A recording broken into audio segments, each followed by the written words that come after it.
Hello, Dr. V.K. Srivastava from Delhi, and today I am going to continue 12th Biology, Chapter 7, Evolution.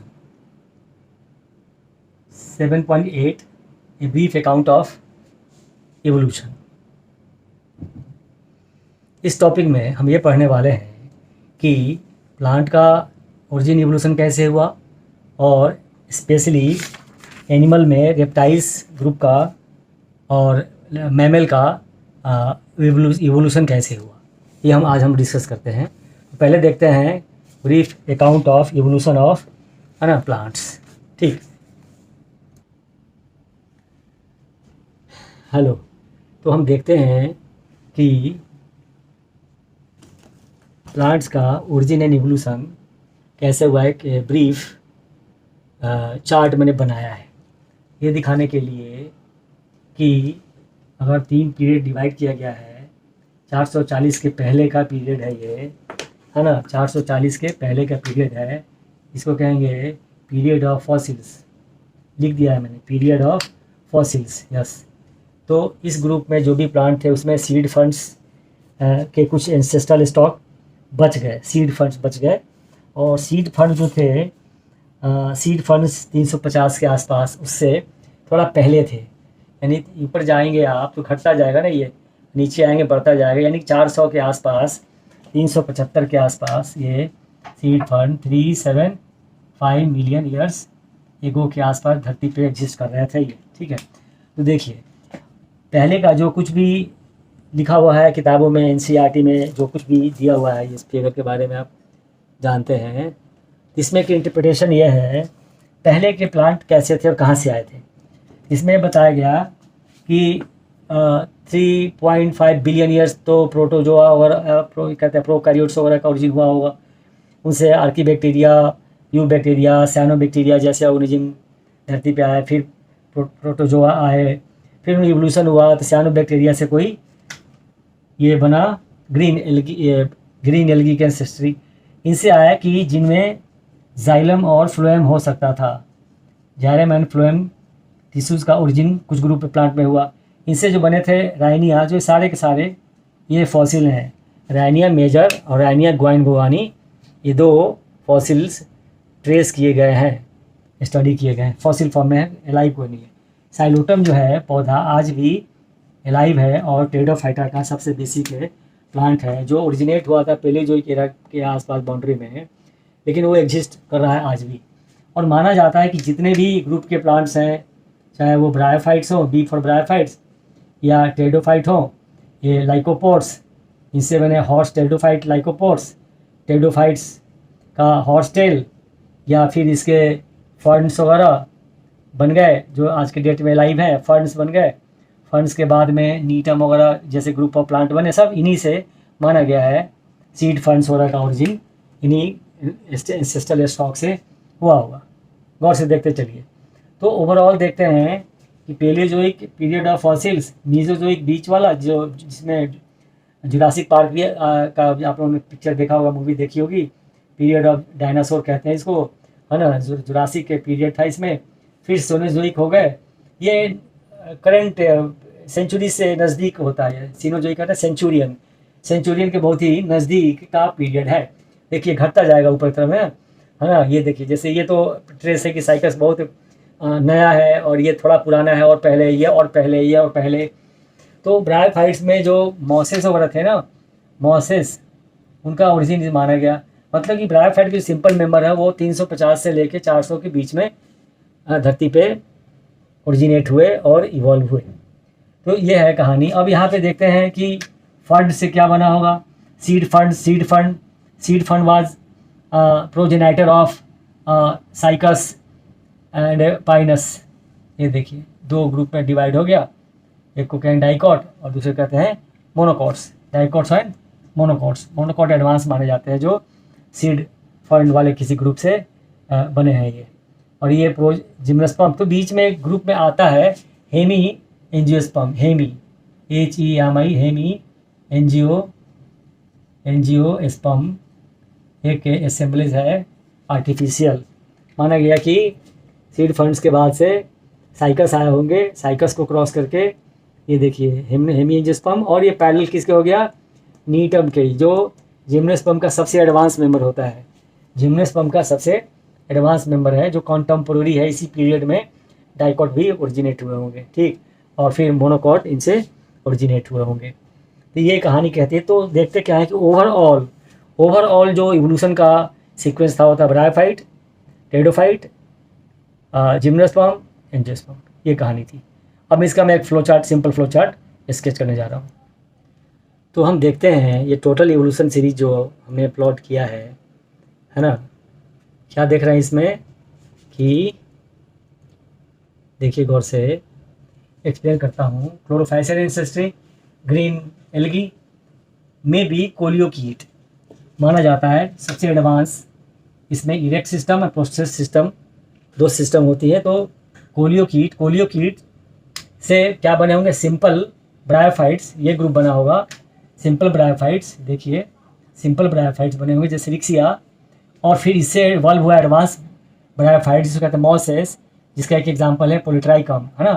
Bryophytes में 3 class बनाए गए। तो कह रहा है कि इनसे मॉसेस से टेरिडोफाइट ओरिजिनेट हुए होंगे, है ना, जिनमें 4 क्लासेस होते हैं। टेरिडोफाइटा का जो सबसे पहला वाला क्लास है वो है साइलोप्सीडा, है ना। साइलोप्सीडा में एक साइलोटम PSILOTUM जो आज भी एग्जिस्ट करता है, ये एलाइव है, एल लिखा, लिविंग है। लाइकोपोड ग्रुप भी एल लिविंग है ना।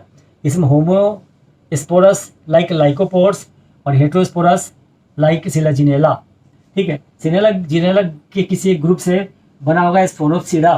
तो लाइकोप्सीडा ये हो गया क्लास सेकंड, स्फेनोप्सीडा हो गया क्लास थर्ड।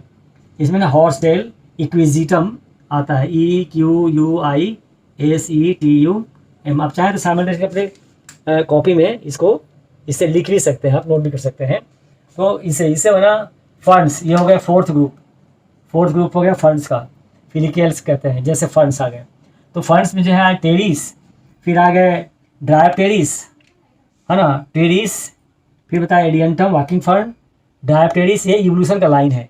ऐसे ही सारे प्लांट्स एग्जिस्ट हुए हैं धरती पे, है ना। और इसके पहले ईयर तो मैंने लिख ही दिया है। तो माना जाता है कि इनसे बने progymnosperm seed ferns, cycads, conifers, Gnetales. Gnetum इसका एक जो प्लांट होता है एडवांस होता है, जिम्नोस्पर्म का ये एडवांस फॉर्म है ना। इसमें बहुत सारे एंजियोस्पर्म की प्रॉपर्टी होती हैं। फिर इसके बाद प्रो एंजियोस्पर्म आया, हेमी एंजियोस्पर्म नाम दिया है, लिख सकते हैं हेमी एंजियोस्पर्म। इसके बाद डाइकॉट्स और मोनोकॉट्स। तो मोनोकॉट जो होते हैं ये एडवांस माने जाते हैं प्लांट, है ना, अभी तक के एवोल्यूशन हिस्ट्री में एडवांस माने जाते हैं। अब गौर से देख लीजिए, इसको आप लोग कॉपी कर लीजिए, करना चाहते हैं तो, और बुक से आप मैच कर लीजिए। जैसे ये दिखा रहा है एवोल्यूशन सीरीज को मैंने सबको ऐसे लिख दिया है एक सीरीज में, देखिएगा। तो ओवरऑल जो आएगा ब्रायोफाइट, टेरिडोफाइट, जिम्नोस्पर्म, एंजियोस्पर्म, ये 4 ब्रायोफाइट, टेरिडोफाइट, जिम्नोस्पर्म, एंजियोस्पर्म इधर में। और इनके एंसेस्टर कौन थे, ग्रीन एल्गी, ऐसा माना गया।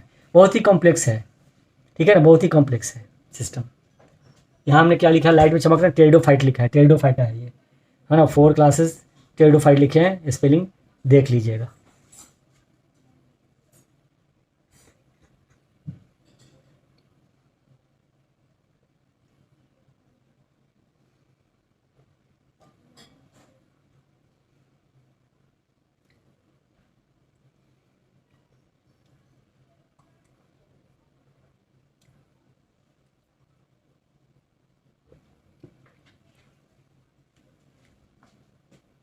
अब मैं इसको ओमिट करता हूँ।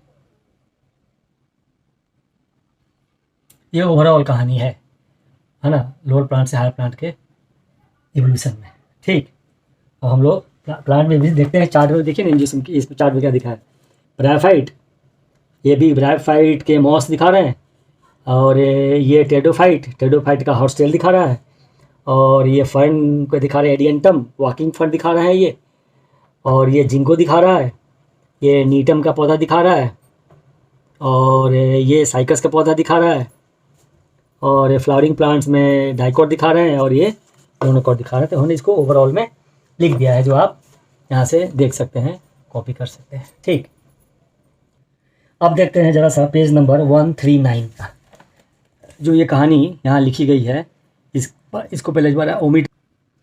क्या लिखा मैंने, लिखा है पेज नंबर 139 पे, फिगर नंबर 7.10 को मैं एक्सप्लेन कर रहा हूँ, zoological time scale of evolution of vertebrates. तो ठीक है, वर्टिब्रेट्स में क्या देख रहे हैं, यहाँ पे सीधे लिया हुआ है रेप्टाइल्स, है ना। एम्फीबिया के बाद धरती पर रेप्टाइल्स आया, उसके पहले के फॉसिल्स रिकॉर्ड अगर हैं उतना एनसीईआरटी में एक्सप्लेन नहीं किया गया है। तो हम लोग सीधे देखते हैं, ये जो भी लिखा है कोनिफेरस पीरियड है और क्वार्टरनरी पीरियड है, ये इधर में सेंचुरियन आ जाएगा, टर्शियरी के है ना, क्रिटेशियस, कीड़े मकोड़े वगैरह हो सकते हैं इस पीरियड में रहे होंगे, रेंगने वाले जानवर। तो दिखाया गया है कि टर्टल, लिजर्ड, स्नेक, है ना, टाराटुआ, क्रोकोडाइल, बर्ड्स एंड मैमल, ये इवोल्यूशन लाइन है, ठीक है।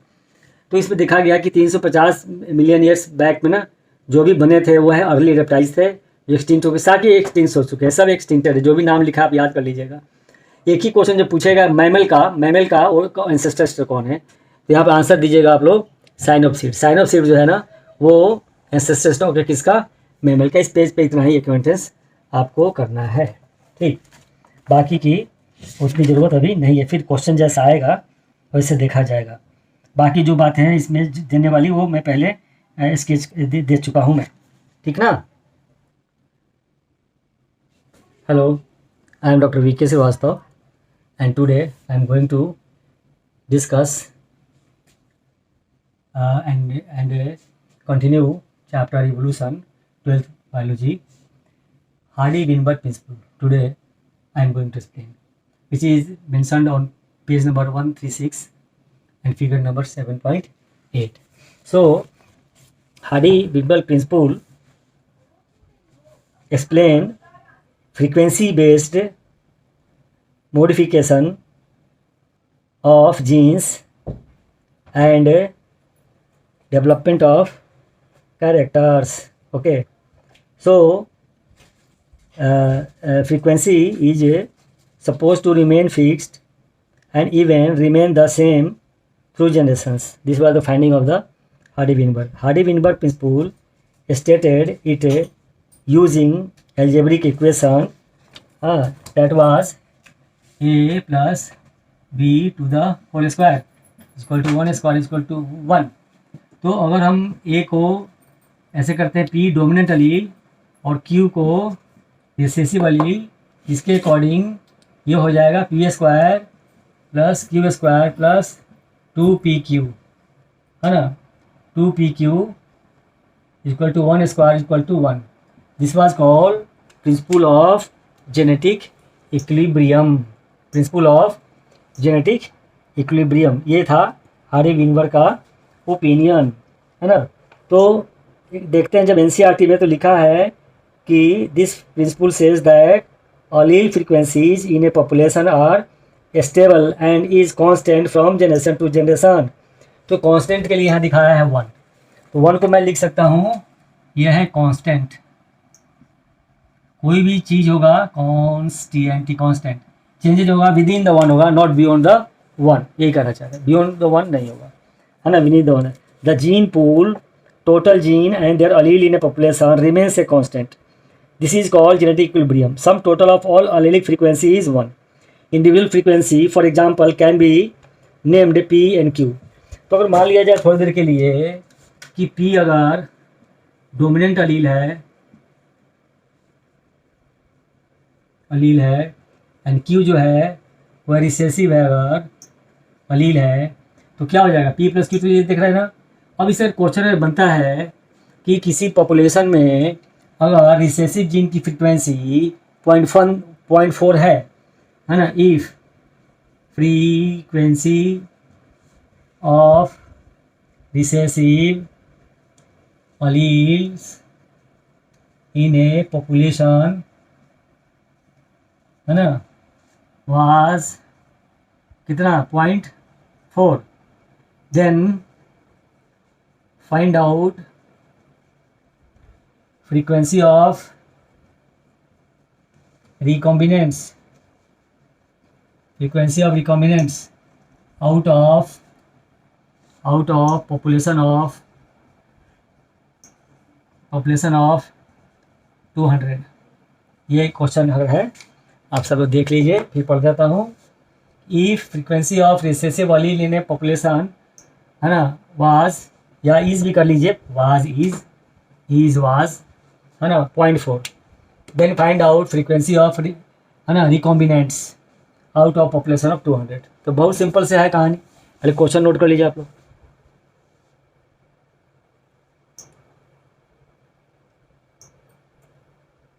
ठीक, अब हम देखते हैं इसमें आंसर क्या होगा इसका।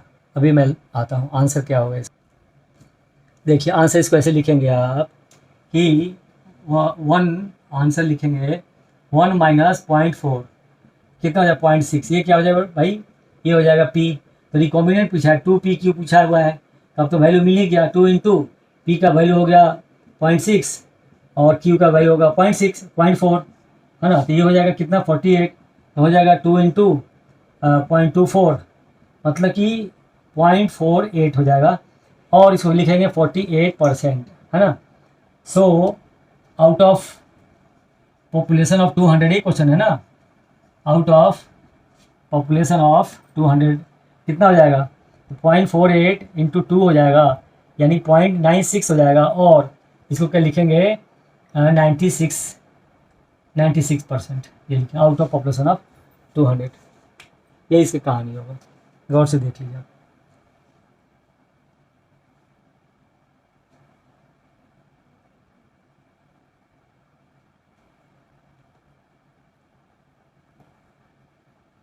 अब इसमें क्या बताया गया है, हार्डी विजमल हो गया ना आंसर, देख रहे हैं ना, क्योंकि सम टोटल फ्रीक्वेंसी जो है वो तो 1 होगी, वो कभी चेंज होगी ही नहीं। तो 1 यहाँ ले लिया मैंने, देख लीजिए ये 1 ले लिया मैंने, ये तो हमेशा कांस्टेंट फिक्स रहेगी।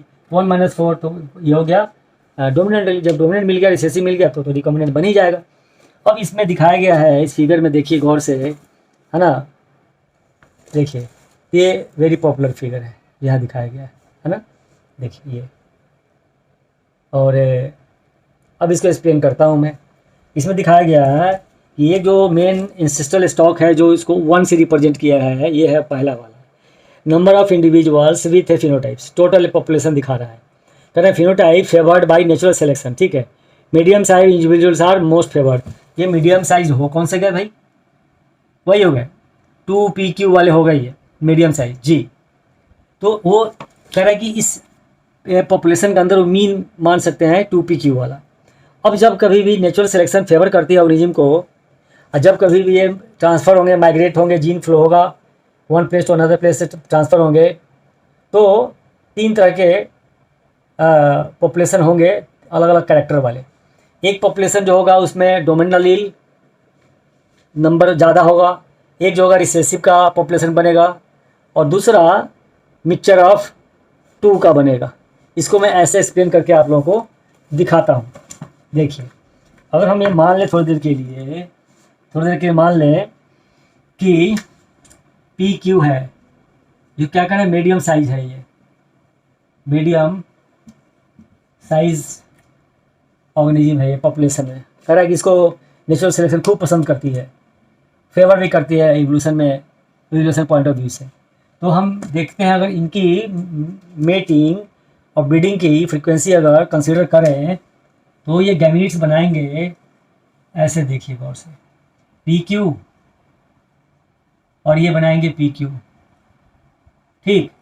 अब देखिए ये हो जाएगा PP P², ये हो गया PQ, ये हो गया PQ और ये हो गया QQ है ना, QQ जिसको आप कहेंगे Q²। तो देखिए अब एक पॉपुलेशन में क्या हो गया 1:2:1 का जीनोटाइपिक रेशियो होगा। फिनोटाइप क्या देख रहे हैं, ये देखिए फिनोटाइप तो हो गया डोमिनेंट वाले का जो P के थ्रू रिप्रेजेंटेड होगा, ये डोमिनेंट एलील है, ये टोटल डोमिनेंट है ये, और ये रिसेसिव है, टोटल रिसेसिव है, और ये इंटरमीडिएट है, इंटरमीडिएट, ये भी इंटरमीडिएट है। हाँ मीडियम साइज वाला, तो मीडियम साइज वाला हमेशा किसी पॉपुलेशन है ना का फाउंडर होगा। और वो अपने अब ग्राफ से कैसे दिखाया साइंटिस्ट ने, ग्राफ से इसको दिखाया है, कह रहा है कि पहला वाला स्टेबलाइजिंग टाइप, दूसरा डायरेक्शनल और तीसरे कहता है डिसरप्टिव। डिसरप्टिव कह रहा है 2pq, ये डिसरप्टिव हो गए, ये डायरेक्शनल वाले हो गए, रिसेसिव हो गए, और स्टेबलाइजिंग जो हो गए डोमिनेंट हो गए। तो नंबर 1 वाला जो हो गया देखिए ये कह रहा है कि dominant peak get higher and higher, peak shifted in one direction, recessive है ना, ये रिसेसिव हो गया ना, आउट ऑफ पॉपुलेशन जो मीटिंग हुई तो उसमें ये शिफ्ट हो गया to the one end of the population, है ना। और ये दो हमेशा इंटरमीडिएट दो फ्लैंक में रह गया, ये दो फ्लैंक पे रह गया ये, ठीक है ना। इसी को यहाँ दिखाया गया है फाउंडर एंड फाउंडर इफेक्ट के साथ। ये सारे जो ओरिजिनल ड्रिफ्टेड पॉपुलेशन होती है उसको फाउंडर इफेक्ट कहा जाता है, क्योंकि नया ओरिजिन नए प्लेस में जा करके इन्वायरमेंट कंडीशन के अकॉर्डिंग नए कैरेक्टर के थ्रू वो सेट हो जाता है एक न्यू स्पीसीज के फॉर्म में। तो चार्ल्स डार्विन का जो थ्योरी था नेचुरल सिलेक्शन का, उसका ही ये जेनेटिक वेरिफिकेशन है, जेनेटिक सपोर्ट है, हार्डी विनबर्ग ने इसको दिया था। कह रहा कि अब Hardy Weinberg principal can be influenced by the following factors. Hello बच्चों, तो ये देखते हैं कि factors which can influence Hardy Weinberg principal, यानी कि जो कॉन्स्टेंसी है वन वाली और जो इनका स्टेबलाइजिंग डिस्ट्रप्टिव और डायरेक्शनल का जो किस्सा है, कह रहा वो गड़बड़ हो सकता है। तो कह रहा है कि पहला जीन फ्लो, जीन फ्लो का मतलब हुआ कि कोई जीन डीएनए है वो थोड़ा ही मूव करेगा भाई, वो तो क्रोमोजोम पे होगा, क्रोमोजोम ऑर्गेनिज्म में होगी। अब किसी पॉपुलेशन से कोई ऑर्गेनिज्म अगर ट्रांसफ़र हो जाए एक प्लेस से दूसरे इस प्लेस पे, तो पहले वाले पॉपुलेशन में उस तरह के जीन क्वालिटी की कमी हो जाएगी, और दूसरे पॉपुलेशन में जो ऐड होगा माइग्रेशन के बाद एनिमल प्लांट, तो वहाँ पे वो जीन ऐड हो जाएगा। इसी को कह रहा है कि जीन माइग्रेशन या जीन फ्लो, ये रैंडमली अगर चलता रहता है तो अलग अलग पॉपुलेशन में कुछ न्यू ट्रेट्स ऐड होते रहेंगे और वो पॉपुलेशन स्टेबिलिटी की तरफ मूव करता रहेगा, है ना। अगर इसकी फ्रीक्वेंसी कम और ज़्यादा हो गई तो जो ड्रिफ्टेड एनिमल ग्रुप होगा, प्लांट ग्रुप होगा, न्यू पॉपुलेशन होगी, उसकी कैरेक्टर अफेक्टेड हो सकती है। अब वीडियो को फिर से पॉज करके सुन लीजिएगा, 2 बार 3 बार याद हो जाएगा आप लोगों को। नंबर 2 कह रहा है जेनेटिक ड्रिफ्ट। अब एक किसी कारण से कोई काला मिट्टी हो गई, बहुत सारे ऑर्गेनिज्म खास करके किसी खास क्वालिटी वाले ऑर्गेनिज्म प्लांट के एनिमल के मर गए, डैमेज हो गए, तो उस पॉपुलेशन में कुछ जीन का लॉस हो जाता है, जी लॉस हो जाता है, वो ओरिजिनल कैरेक्टर वाला पॉपुलेशन नहीं रहेगा, कह सकते हैं उसमें जेनेटिक ड्रिफ्ट हो गई। या कोई बड़ा सा हैबिटेट फ्रैक्शन कट के अलग हो गया, जिसकी वजह से जो पॉपुलेशन था वो तो हम लोग देख रहे थे जेनेटिक ड्रिफ्ट, है ना, और समझा रहा था मैं ड्रिफ्ट का मतलब क्या होता है, एक तरह से मानिए कमी होना या वहाँ से अचानक निकल के दूसरी जगह चला जाना। ठीक, तीसरा क्या देखते हैं म्यूटेशन। ये तो हमने चैप्टर 5 में 2 वीडियो बनाए हैं और यूट्यूब पर डाले हैं, देख सकते हैं। तो ये म्यूटेशन होता क्या है कि जीनोटाइप में कोई भी, है ना, स्मॉल और लार्ज, कंटिन्यूस और डिसकंटिन्यूस चेंज हो जाती है अगर, है ना, तो ऑर्गेनिज्म के फिनोटाइप में बड़ा चेंज हो सकता है। ये सब जानते हैं आप। इसको क्या कहते हैं म्यूटेशन। कैंसर देख लीजिए, ये सब बीमारियाँ म्यूटेशन का इफेक्ट होती हैं, ठीक है। तो म्यूटेशन भी हार्डी विनबर्ग प्रिंसिपल को, इक्विलिब्रियम को इन्फ्लुएंस कर सकता है। जो पढ़ते हैं p plus q to whole square 1 square equal to, तो जो 1 का वैल्यू है वो इन्फ्लुएंस हो सकता है, यही कह रहा है म्यूटेशन। जेनेटिक रिकॉम्बिनेशन देख लीजिए, एक पॉपुलेशन ए है, उसमें बाहर से भाग करके कोई दूसरा पॉपुलेशन कैरेक्टर वाला ऑर्गेनिज्म घुस गया, बी वाला घुस गया, है स्पीसीज सेम ही है, लेकिन वेराइटी है या ब्रीड है या सब स्पीसीज एक तरह से कह सकते हैं है, मीटिंग किया, और कुछ ऑर्गेनिज्म जो पैदा हुए उनमें ना पहले जैसा है ना बाद वाला है, कुछ नया बन गया, जिसके कारण पहले वाला ए बाद वाला बी, अब नया बन गया व्हाट सी, ये लो, तो सी बन गया तो एक नया कैरेक्टर हो गया, तो उसको कहेंगे रिकॉम्बिनेंट। उस नए ऑर्गेनिज्म को with new trait neither of first type nor of last type was called recombination. अब इसी रिकॉम्बिनेशन पे तो पूरा का पूरा आपका जेनेटिक्स है, बायोटेक्नोलॉजी भाई, पढ़ेंगे ना आगे पढ़ेंगे। अभी तो शॉर्ट में देखिए, ये ज़्यादा 5 मार्क क्वेश्चन आएगा, 1.5 लाइन 1.5 लाइन 1.5 लाइन 1.5 लाइन 1.5 समझते हैं ना, 1.5 लाइन 1.5 लाइन कर लिखिएगा, हो जाएगा आंसर आपका, है ना। नेचुरल सिलेक्शन ये लीजिए, ये क्या हो गया नेचर, है ना। Nature by it's component, temperature, light intensity, gravity, height, जितना कुछ भी है, रिलेटिव ह्यूमिडिटी, है ना, ये एल्टीट्यूड वगैरह, लैटिट्यूड, ये सारा फैक्टर मिला के नेचर, धरती का मालिक, कुछ टर्म में कह सकते हैं भगवान, अपने कंपोनेंट्स के थ्रू ऑर्गेनिज्म का टेस्ट लेते हैं, एडेप्टिव फीचर्स का टेस्ट लेते हैं। उस टेस्ट में जो ऑर्गेनिज्म पास करेगा can survive, can be selected in, nature उसको सेलेक्ट कर लेगी, अपना लेगी, वो ऑर्गेनिज्म धरती पे जिएगा और फ्लोरिश भी करेगा। अगर उसमें एडेप्टिव कैरेक्टर डेवलप नहीं हुआ तो वो मर जाएगा, उसकी स्पीसीज धरती से गायब हो जाएगी। जितने भी पानी के जानवर देख लीजिए, पानी में रहने के अकॉर्डिंग ही उनका कैरेक्टर बना है बॉडी का। आप रह नहीं सकते, दूसरे जानवर रह नहीं सकते। चिड़िया है, बर्ड्स है, नेचर में बर्ड्स फ्लाइंग के लिए जो कुछ कैरेक्टर है आप में नहीं है और दूसरे जानवर में नहीं है, तो वो जिंदा रहेगा। उसकी बीक की बनावट है, देख लीजिए, फूड चुन के खाने के लिए, चाहे वो ट्यूबर हो, इंसेक्ट हो, सीड हो, फ्रूट हो, कैक्टस हो, उसके अकॉर्डिंग बना है। तो नेचर एडेप्टिव वैल्यू डेवलप करने का मौका देती है ऑर्गेनिज्म को। जिस ऑर्गेनिज्म में एडेप्टिव वैल्यू डेवलप होते हैं ठीक है, नहीं होते तो गायब, उड़ा देगी उसको नेचर। ठीक है, तो हम लोग आज हार्डी-वेइनबर्ग प्रिंसिपल तक रखेंगे। वीडियो लंबा हो रहा है और एक next time evolution of human पढ़ेंगे, origin and evolution of man हम लोग पढ़ेंगे। इसके बाद फिर जो छूटा फूटा होगा वो देख लेंगे और एक्सरसाइज क्वेश्चन लास्ट में करेंगे, है ना। तब तक के लिए गुड नाइट, है ना। थैंक्स फॉर वाचिंग, ये लिखूँगा, thanks for watching. Okay, please share and subscribe my channel VIML Vimal VIOLOGY। Next जो होगा वो हम लोग पढ़ने वाले हैं origin and evolution of human, है ना। Evolution of HUMANS, humus. Thanks again.